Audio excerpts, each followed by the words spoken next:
Hello दोस्तों, मैं बिरजू कुमार आप सभी लोगों को आपके अपने YouTube channel MLTP study point में स्वागत करता हूं। दोस्तों आज की वीडियो हम मैथ के 10 इंपॉर्टेंट क्वेश्चन देखेंगे। दोस्तों चलिए दोस्तों वीडियो स्टार्ट करते हैं। पहला क्वेश्चन है आपका, एक शंकु आकार टेंट जिसकी त्रिज्या 12 मीटर तथा ऊंचाई 16 मीटर है बनाया जाना है। यदि कैनवास की दर 10 रुपये प्रति वर्ग मीटर हो तो इसकी लागत क्या होगी। तो देखिए इसको कैसे सॉल्व करते हैं। देखिए शंकु आकार टेंट बनाना है, तो देखिए शंकु आकार कैसा होगा, ऐसा होगा। चित्र में देखिए शंकु आकार इस तरह से होगा और इसकी त्रिज्या कितना दिया हुआ है 12 मीटर और ऊंचाई जो है ये ऊंचाई आपका दिया हुआ है कितना 16 मीटर। तो जानते हैं आप लोग शंकु का जो वक्रपृष्ठ क्षेत्रफल होता है शंकु, और इसी के चारों ओर क्या लगाना है, कैनवास लगाना है। तो शंकु का वक्रपृष्ठ क्षेत्रफल बराबर होता है पाई आर एल, और इसी को 10 से अगर गुना कर देंगे, क्या कह रहा है 10 रुपये प्रति वर्ग मीटर से इसकी लागत होगी। तो इसका क्षेत्रफल निकाल लेंगे और इसको 10 से गुना कर देंगे तो कितना इसका जो लागत होगा वो आपका आ जाएगा। तो पहले तो देखिए दोस्तों यहाँ h दिया हुआ है आपका, h दिया हुआ है 16 और r दिया हुआ है 12। तो यहाँ पहले l निकालना होगा। तो l बराबर होता है √h² प्लस r स्क्वायर। तो 16 का स्क्वायर करिएगा तो 256 और 12 का स्क्वायर करिएगा तो आ जाएगा 144। तो आपका आ जाएगा √400, इसको जोड़िएगा तो 400 हो जाएगा। तो रूट के बाहर आपका ऊंचाई यानी कि L बराबर आपके आ गया 20 मीटर। L बराबर आपका आ गया 20 मीटर। तो अब पाई का मान कितना होता है 22/7 और R का मान दिया हुआ है आपका 12 और L का मान आ गया आपका 20 मीटर। तो गुने 20 और 10 रुपये प्रति वर्ग मीटर की इसकी लागत है, इसीलिए 10 से इसको गुना कर दीजिए और इसको अब गुना कर लीजिए 22 गुने 12 गुने 20 गुने 10 बट्टा 7। इसको गुना करिएगा तो आएगा आपका 52,800 बट्टा 7 और इसको काटिएगा तो आपका आएगा 75,43.857 75,42.857 आएगा। तो 75,42.857 को हम लिख सकते हैं लगभग में 75,43 रुपया।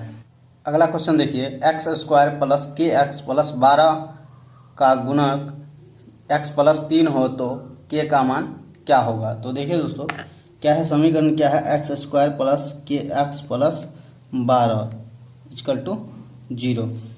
यहाँ भी 0 होगा। का गुणक जो है x प्लस 3 है, तो x प्लस 3 बराबर 0 कर लीजिए और x का मान यहाँ से निकाल लीजिए। x बराबर आ जाएगा आपका -3, गुणक है इसीलिए, तो x बराबर आ गया -3 और इसमें अब समीकरण में x का मान पुट कर दीजिए। तो x का मान यहाँ पुट करिएगा कितना -3 का होल स्क्वायर प्लस ये k हो गया और इसमें गुना करिएगा -3 गुने -3 और प्लस 12 = 0। इसको सॉल्व करिएगा तो -3 का स्क्वायर 9 हो गया और ये -3 गुने के करिएगा तो ये हो जाएगा आपका -3k और प्लस में 12 बराबर 0। और ये देखिए 12 और 9 जुट जाएगा तो -3k बराबर 12 और 9 21, इधर प्लस में है तो इधर माइनस में 21, ये माइनस माइनस कट गया, के बराबर आपका आ गया 21/3। तो इसे काटिएगा तो 7 से कट जाएगा, तो k = आपका आ गया 7। ऑप्शन बी सही है।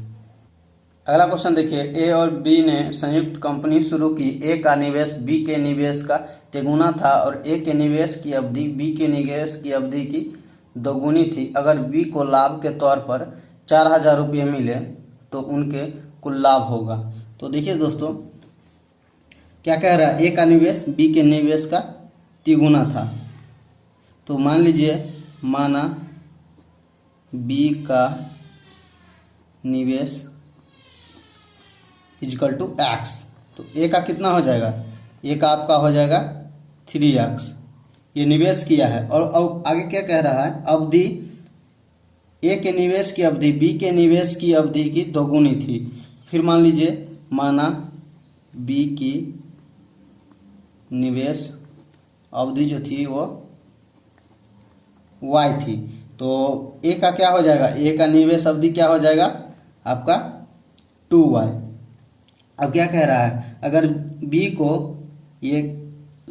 बी को लाभ के तौर पर 4,000 रुपया मिला है, तो अब दोनों का अनुपात निकाल लीजिए। तो देखिए ये हो जाएगा, इसका राशि हो गया और समय हो गया, तो b अनुपात ए हो जाएगा आपका, ये राशि और समय x गुने y, तो एक्स वाई हो जाएगा। अनुपात कितना हो जाएगा, ये 3x गुने 2y, 3x गुने 2y ए के लिए। तो x से ये एक्स वाई कट जाएगा, एक्स वाई से 1 अनुपात 3 दूनी 6, यानी कि b और a का जो लाभ का अनुपात होगा वो 1 अनुपात 6 के अनुपात में होगा। तो b का लाभ कितना है, 4,000 है, तो b का लाभ 1 के अनुपात में है, 4,000 है, तो a का लाभ कितना होगा, 6 चौक 24, तो a का लाभ आपका हो गया 24,000। तो क्या कह रहा है, उनके कुल लाभ है, तो a और b का जो टोटल लाभ है वो पूछ रहा है। तो a प्लस b का लाभ बराबर 24,000 और प्लस 4,000, तो हो जाएगा आपका 28,000।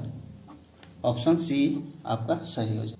अगला क्वेश्चन देखिए, 2 cos a माइनस साइन ए बराबर 1/√2, और जहाँ ये a का मान है 0 से लेकर 90 के बीच में, तो 2 sin a plus cos a का मान निकाले। तो देखिए दोस्तों, इसको कैसे सॉल्व करते हैं, ये लिख लीजिए 2 cos a और minus sine a equal to 1/√2, दोनों और वर्ग करने पर, दोनों और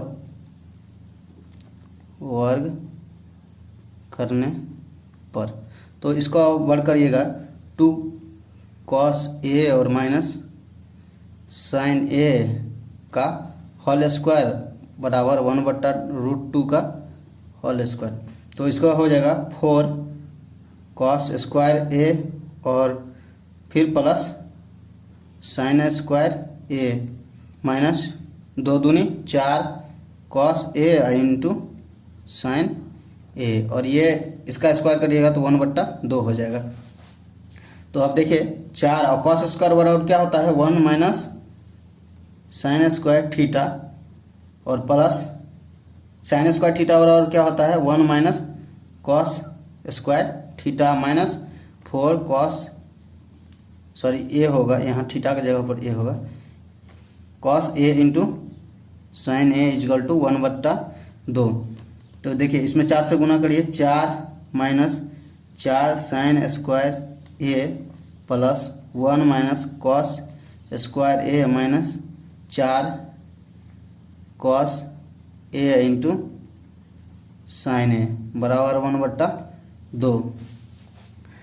अब देखिए इसका 4 और ये 1 5 हो जाएगा, 4 1 5, 5 minus 4 sine square a minus cos square a minus 4 cos a into sine a बराबर 1/2, और इधर में 5 प्लस में है तो इधर माइनस में हो जाएगा। जो आगे करते हैं, 4 sine square a minus cos square a minus 4 cos a into sine a equal to 1/2 और माइनस ये 5, तो 5 दूनी 10, और ये 1 में से माइनस 10 जाएगा तो माइनस 9/2 लिख लीजिए, इसको हटा के माइनस 2/9। तो देखिए दोस्तों, अब इसमें से माइनस कॉमन ले लीजिए, इधर आप माइनस कॉमन ले लीजिए, तो माइनस कॉमन लीजिएगा तो 4 sine square a plus minus common ले लीजिए कॉस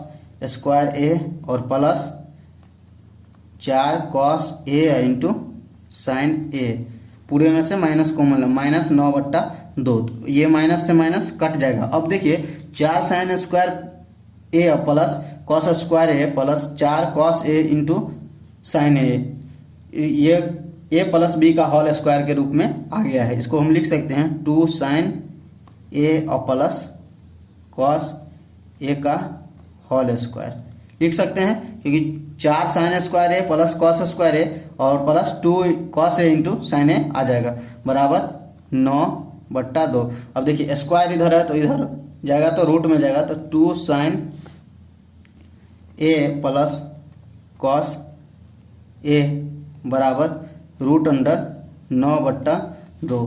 तो 2 sine a plus cos a बराबर हो जाएगा 3/√2 आपका उत्तर हो जाएगा।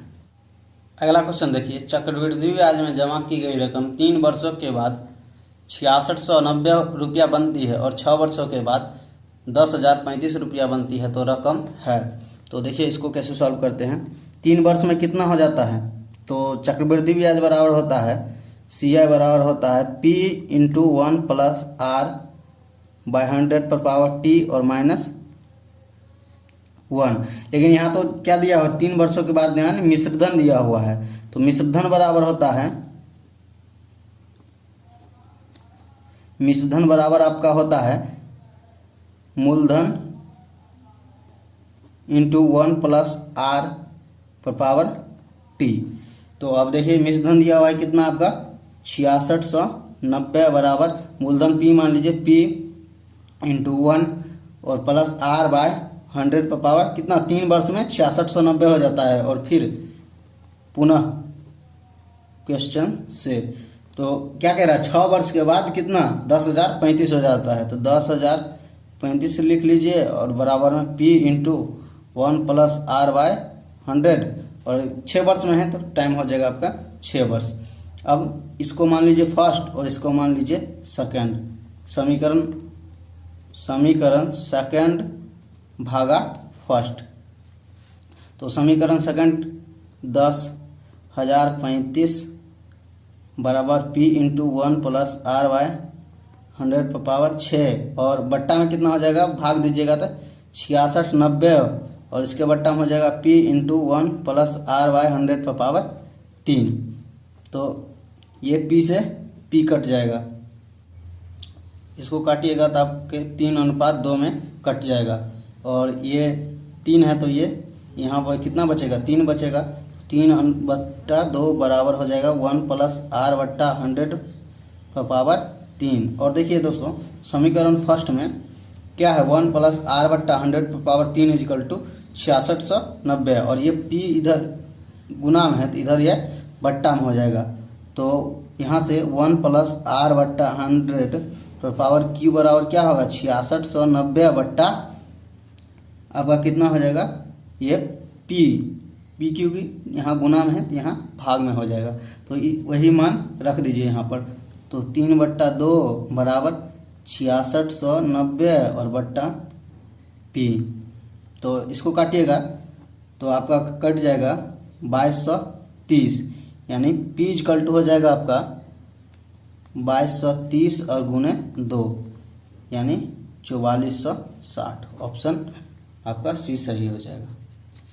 अगला क्वेश्चन देखते हैं, 3,2 और 0,0 बिंदुओं से होकर गुजरने वाली रेखा का समीकरण क्या होगा। तो देखिए दोस्तों रेखा का समीकरण का एक फॉर्मूला होता है y - y2 बराबर m × x - x2, जहाँ m बराबर होता है ढाल और ढाल वाला फॉर्मूला होता है y2 - y1 बट्टा x2 - x1। तो यहाँ से पहले ढाल निकाल लेते हैं, m बराबर, तो y2 कितना है इसका, y2 हो गया आपका 0 और y1 हो गया आपका 2 और इसमें फिर x2 कितना हो गया आपका 0 और x1 हो गया 3।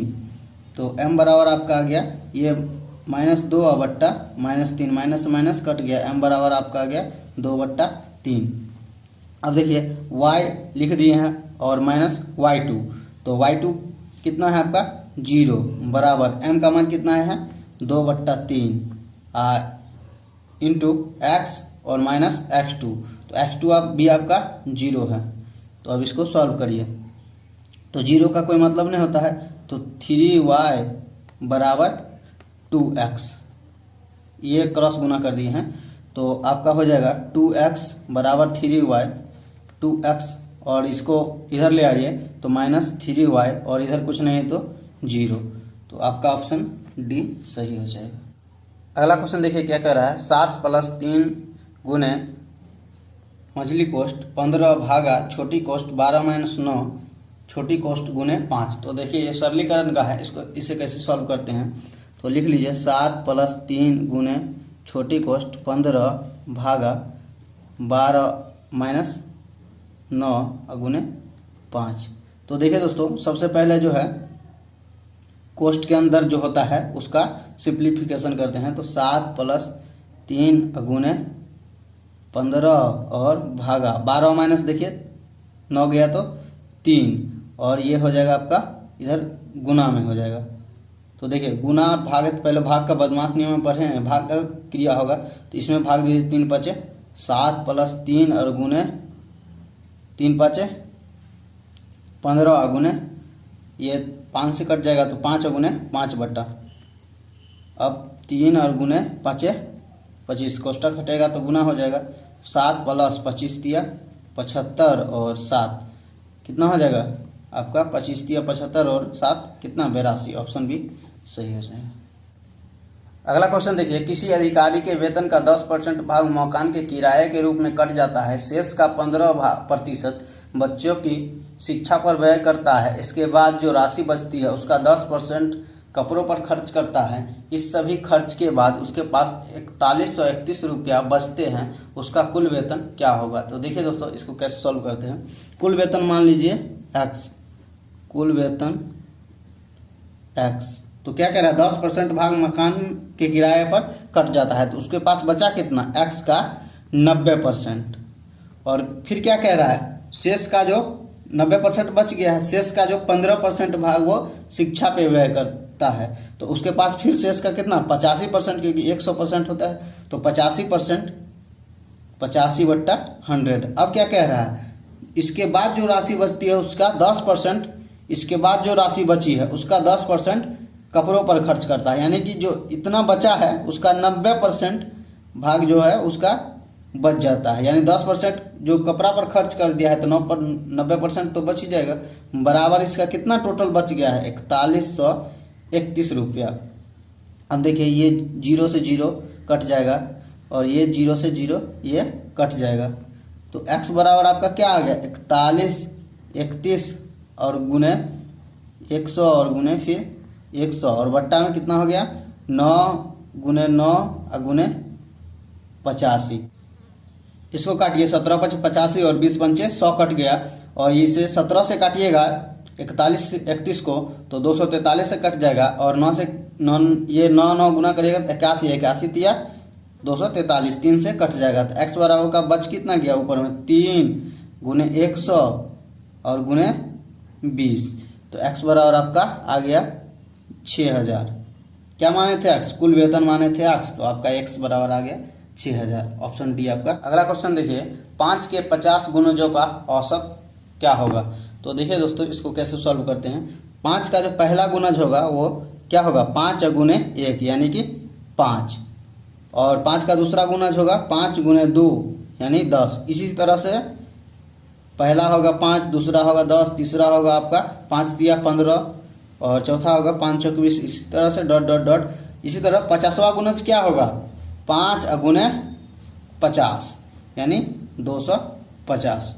तो क्या कह रहा है 5 के 50 गुणजों का औसत निकाले, तो पहला आपका 5 है और अंतिम पहला पद ज्ञात है और तदंतर सभी का देखिए समान है, 5 5 सब में बढ़ रहा है, तो औसत a प्लस डी और बट्टा 2 कर दीजिए, 5 प्लस 250 और बट्टा 2 आपका आ जाएगा 255 और बट्टा 2 बराबर हो गया 127.5, आपका ऑप्शन भी सही हो जाएगा। अगला क्वेश्चन देखिए, 40 किलोमीटर की गति से चल रही रेलगाड़ी 96 किलोमीटर प्रति घंटा की गति से चल रही दूसरी रेलगाड़ी से एक निश्चित दूरी तय करने के लिए 2 घंटे 6 मिनट अधिक लेती है, तो दूरी क्या होगी। तो मान लीजिए दोस्तों दूरी जो है वो x किलोमीटर है, तो दूरी x मान लीजिए, तो पहला का जो समय होगा वो कितना होगा, समय बराबर क्या होता है दूरी तो x और बट्टा 40, और फिर पहला का हो गया और दूसरा का समय क्या होगा ये दूरी और बट्टा चाल कितना दिया हुआ है 96 किलोमीटर 96, और दोनों का जो समय का जो अंतर है वो 2 घंटा 6 मिनट है, तो x बट्टा 40 माइनस x बट्टा 96 बराबर 2 घंटे 10 मिनट को अगर तोड़िएगा घंटा में तो 21/10 घंटा आएगा। देखिए 2 और प्लस 6/60 मिनट में है तो इसको घंटा में बदलिए, 7 से भाग दीजिएगा, 60 से 10 से कट जाएगा, 10 दूनी 20 और 21/10 आपका आ गया। तो इसको बराबर कर दिए हैं, क्योंकि ये अंतर है, ये 40 किलोमीटर जो चलता है वो 96 किलोमीटर जो चलता है उसके बीच के समय का अंतर है। तब ये दोनों का लघुत्तम लीजिएगा तो आ जाएगा आपका 480। तो ये हो जाएगा 12x माइनस 5x बराबर 21/10। ये 0 से 0 ये कट गया, तो 7x बट्टा 48 बराबर 21। तो 7 दिया 21, x बराबर कितना हो गया 48 गुने 3, तो x बराबर आपका आ गया 144 किलोमीटर